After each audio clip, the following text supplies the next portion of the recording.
بسم اللہ الرحمن الرحیم۔ السلام علیکم۔ اس آڈیو میں ہم کتاب جواہر البحار کو آگے کنٹینیو کریں گے۔ اس سے پہلے اگر آپ نے سبسکرائب نہیں کیا تو سبسکرائب کر لیں اور بیل آئیکن پریس کر دیں۔ تو شروع کرتے ہیں۔ ان حضرات کو آپ کے چند جامع کلمات کا ذکر کرنے کے بعد یہی لکھنا پڑا کہ ان کے علاوہ اور بھی بے شمار ہیں، جیسا کہ ایک گروہ نے آپ کے بعض مقامات، محاضرات، خطبے، دعائیں، مواعظ حسنہ اور معاہدے وغیرہ نقل کیے ہیں، لیکن اس میں کسی کا اختلاف نہیں ہے کہ سرور کون و مکان صلی اللہ تعالیٰ علیہ وسلم کو ایسا بلند ترین منصب و مرتبہ حاصل ہے جس پر کائنات کے کسی دوسرے فرد کو قیاس نہیں کیا جا سکتا، کیونکہ آپ جملہ افراد کائنات سے اس درجہ سبقت لے گئے ہیں کہ آپ کی رفعت کا کسی سے اندازہ بھی نہیں لگایا جا سکتا۔ فخر دو عالم صلی اللہ تعالیٰ علیہ وسلم کے صحابہ کرام رضی اللہ تعالیٰ عنہم اجمعین نے بارگاہ رسالت میں عرض کیا کہ یا رسول اللہ، ہم نے کسی کو آپ سے بڑھ کر فصیح و بلیغ نہیں دیکھا۔ تو آپ نے فرمایا کہ میرے اس راستے میں کوئی چیز حائل بھی نہیں ہو سکتی، کیونکہ خالق و مالک نے قرآن کریم کو عرب کی اسی زبان میں نازل فرمایا ہے جو میری زبان ہے، اور جس کو باری تعالیٰ نے عربی مبین قرار دیا ہے۔ دوسرے مواقع پر اسی سلسلے میں فرمایا کہ میرا قریش سے ہونا اور قبیلہ بنی سعد میں پرورش پانا علیحدہ بات ہے۔ نبی اکرم نور مجسم فخر دو عالم صلی اللہ تعالیٰ علیہ وسلم کے لیے دیہاتیوں کے ساتھ ان کی زبان میں گفتگو کرنے اور شہریوں سے شستہ الفاظ اور دل آویز و رونق افروز طریق پر کلام فرمانا اکتسابی نہیں بلکہ تائید الہی اور وحی ربانی کی کرشمہ سازی ہے، جس کے باعث کوئی بشر آپ کے علم و عرفان کا اندازہ تک نہیں کر سکتا۔ حضرت ام معبد رضی اللہ تعالیٰ عنہ آپ کی توصیف میں فرماتی ہیں کہ رسول اللہ صلی اللہ تعالیٰ علیہ وسلم شیریں کلام تھے، گفتگو کا ہر لفظ دوسرے سے جدا ہوتا اور بغیر ضرورت کلام نہ فرماتے۔ آپ کا ہر بیان ایسا ہوتا جیسے ایک لڑی میں پروئے ہوئے موتی۔ آپ کی آواز بلند اور دلکش تھی۔ فخر کون و مکان صلی اللہ تعالیٰ علیہ وسلم کے نسب کی شرافت اور آپ کے شہر اور جائے پیدائش کی عظمت محتاج بیان و دلیل نہیں، اور نہ اس میں کوئی اشکال و اخفا ہے، کیونکہ وہ سرور انس و جاں صلی اللہ تعالیٰ علیہ وسلم تمام بنی ہاشم و قریش میں آباء و اجداد کے لحاظ سے ممتاز اور سارے عرب میں شریف النسب اور معزز ترین ہیں۔ جیسے کہ آپ کے والدین تھے، آپ اہل مکہ سے ہیں جو اللہ تعالیٰ اور اس کے بندوں کے نزدیک سب سے عظمت والا شہر ہے۔ امام بخاری رحمۃ اللہ علیہ حضرت ابو ہریرہ رضی اللہ عنہ سے راوی ہیں کہ نبی کریم صلی اللہ تعالیٰ علیہ وسلم نے فرمایا کہ میں بنی آدم کے 72 افراد میں منتقل ہوتا آیا ہوں، یہاں تک اب جن میں پیدا ہوا ہوں وہ اس وقت سب سے بہتر ہیں۔ حضرت عباس بن عبد المطلب رضی اللہ تعالیٰ عنہ کا بیان ہے کہ رسول اللہ صلی اللہ تعالیٰ علیہ وسلم نے فرمایا، اللہ تعالیٰ نے مخلوق کو پیدا فرمایا تو مجھے ان میں سے جو بہتر تھے ان میں رکھا، پھر قبائل کا انتخاب فرمایا تو مجھے سب سے بہتر قبیلے میں پیدا کیا، پھر گھروں پر نظر انتخاب پڑی تو مجھے سب سے بہتر گھر میں پیدا فرمایا۔ میں ذاتی اور نسبی لحاظ سے تمام انسانوں سے بہتر ہوں۔ حضرت واصلہ بن اسقع رضی اللہ تعالیٰ عنہ روایت کرتے ہیں کہ رسول اللہ صلی اللہ علیہ وسلم نے فرمایا، اللہ تعالیٰ نے ابراہیم علیہ السلام کی اولاد سے اسماعیل علیہ السلام کو چن لیا، اسماعیل علیہ السلام کی اولاد سے بنی کنانہ کا انتخاب فرمایا، بنی کنانہ سے قریش کو ممتاز کیا، قریش سے بنی ہاشم کو چنا، اور بنی ہاشم میں بلحاظ عزت و عظمت مجھے سر فہرست رکھا۔ ترمذی نے اس حدیث کو صحیح قرار دیا ہے۔ طبرانی نے حضرت عبداللہ بن عمر رضی اللہ تعالیٰ عنہما سے روایت کی کہ کونین کے مختار حبیب پروردگار صلی اللہ تعالیٰ علیہ وسلم نے فرمایا، اللہ تعالیٰ نے اپنی مخلوق سے بنی آدم کو معزز کیا۔ آدم علیہ السلام کی اولاد سے اہل عرب کو، اہل عرب سے قریش کو، قریش سے بنی ہاشم اور بنی ہاشم سے مجھے پسند فرما لیا۔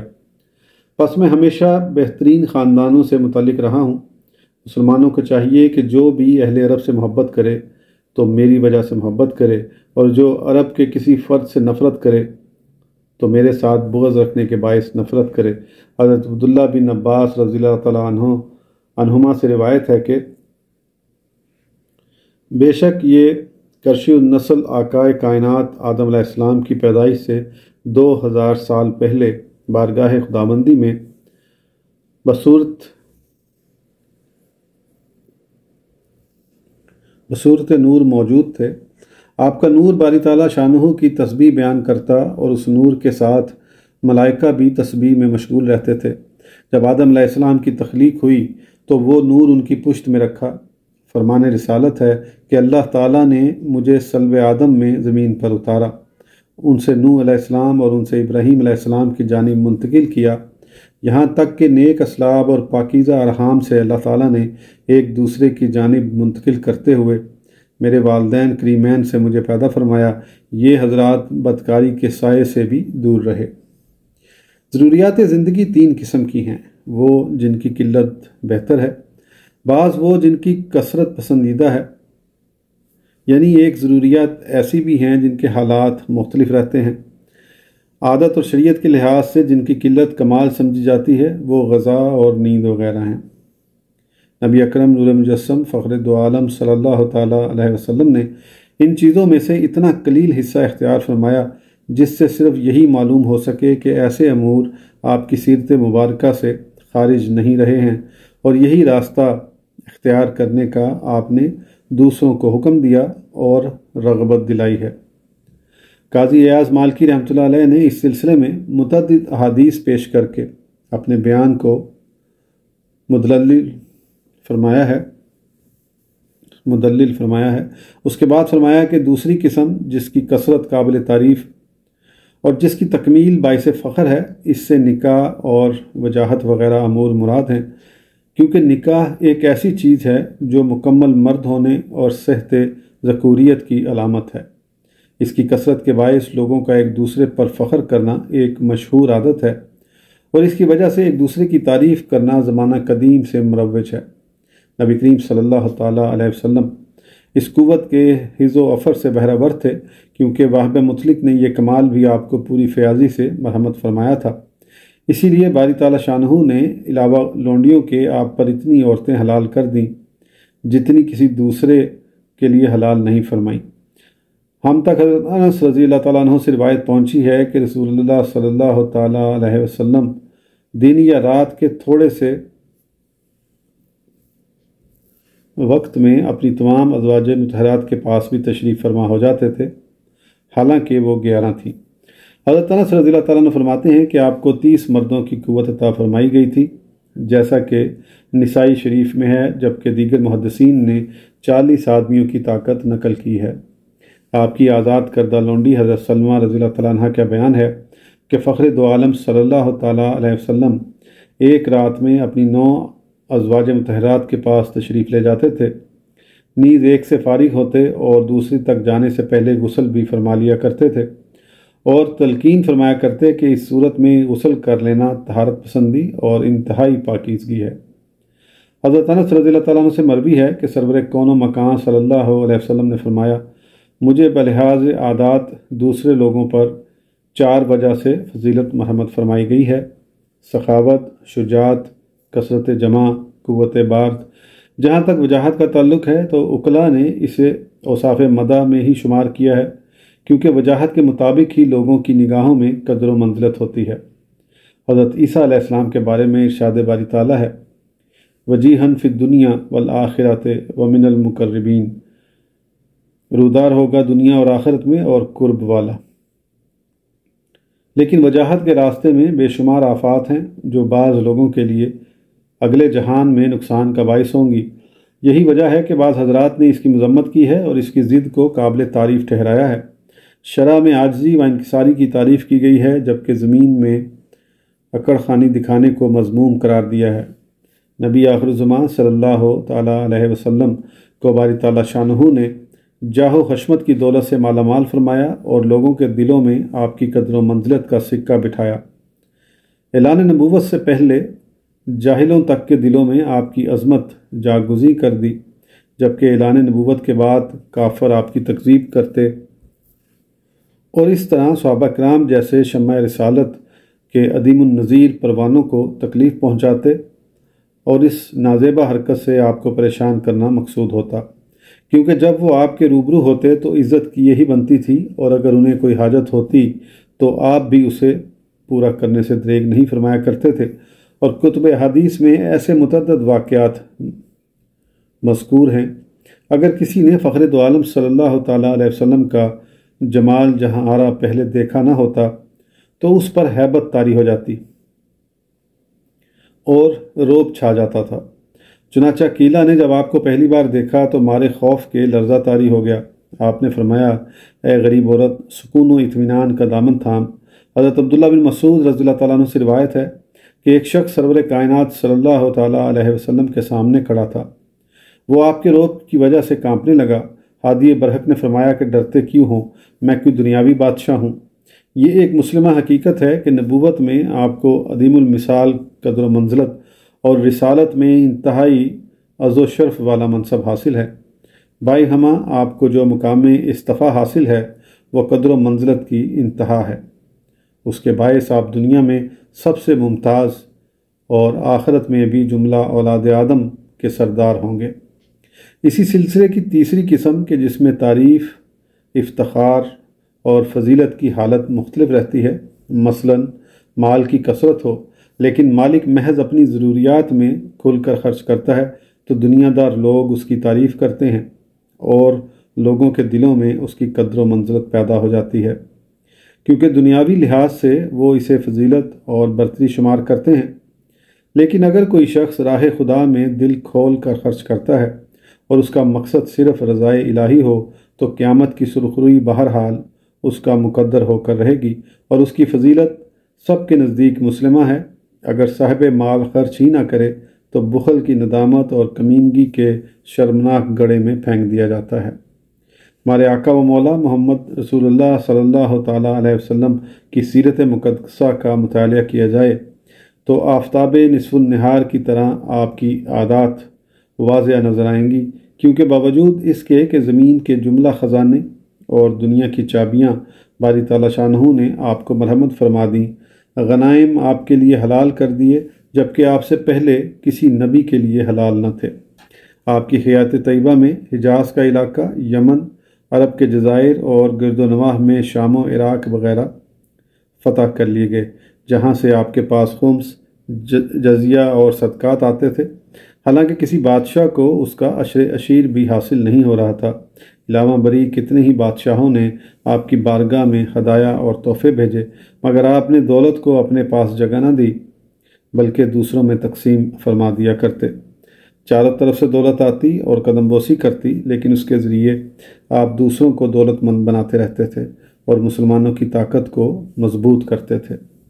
فرمان رسالت ہے کہ اگر میرے پاس احد پہاڑ کے برابر بھی سونا ہو تو اس میں سے مجھے 1 دینار کے برابر سونا اپنے پاس رکھ کر رات گزارنا منظور نہیں، ماں سوائے اس کے کہ کسی کا قرض ادا کرنا ہو۔ ایک مرتبہ کا ذکر ہے کہ آپ کی خدمت میں کچھ دینار آئے جنہیں آپ نے تقسیم فرمایا، لیکن کچھ بچے رہے جو اپنی کسی زوجہ مطہرہ کے پاس رکھ دیے اور ان کے باعث ساری رات بے چینی سے گزاری اور اس وقت تک مطمئن نہ ہوئے جب تک صبح اٹھتے ہی انہیں تقسیم نہ فرما دیا۔ حد تو یہ ہے کہ بوقت وصال آپ کی زیرہ خانگی ضروریات کے باعث کسی کے پاس رہن رکھی ہوئی تھی۔ آپ گھریلو اخراجات، لباس اور مکان وغیرہ کے بارے میں اتنی مقدار پر اکتفا فرماتے تھے جس کے بغیر چارہ کار نہ ہو، اس کے علاوہ کو زائد از ضرورت سمجھتے اور اس سے آراز فرماتے تھے۔ اس خواجہ کونین کی یہ حالت تھی کہ جو لباس میسر آ جاتا وہی پہن لیتے۔ عموماً دستار، معمولی کمبل اور موٹی چادر زیب تن فرماتے، سونے سے مرصع ریشمی کوٹ حاضرین میں تقسیم فرما دیتے اور جو وقت پر موجود نہ ہوتا اس کا حصہ محفوظ کر دیتے، کیونکہ لباس کے ذریعے فخر کرنا یا زینت چاہنا عز و شرف کے خصائل سے نہیں ہے، بلکہ یہ تو عورتوں کی عادات میں سے ہے۔ ہاں، اچھا لباس وہ ہے جو صاف ستھرا اور عام طور پر پہنا جائے۔ شاندار اور وسیع مکانات اور کثرت خدام وغیرہ کو باعث فخر سمجھنا بھی غلط ہے۔ کمال تو یہ ہے کہ ایک شخص دنیا و مافیا کا بادشاہ ہو، اس کے باوجود زہد و قناعت اختیار کرے، اپنے پاس رکھنے سے نفرت کرتا ہو اور اسی وجہ سے اپنی ضروریات میں خرچ کرنا ترک کر دے۔ یہ مال کے سلسلے میں ایسی مقدس عادت ہے جو سب کے نزدیک باعث فضیلت ہے، اور یہ ہے وہ خصلت حمیدہ جو سرمایہ افتخار ہے۔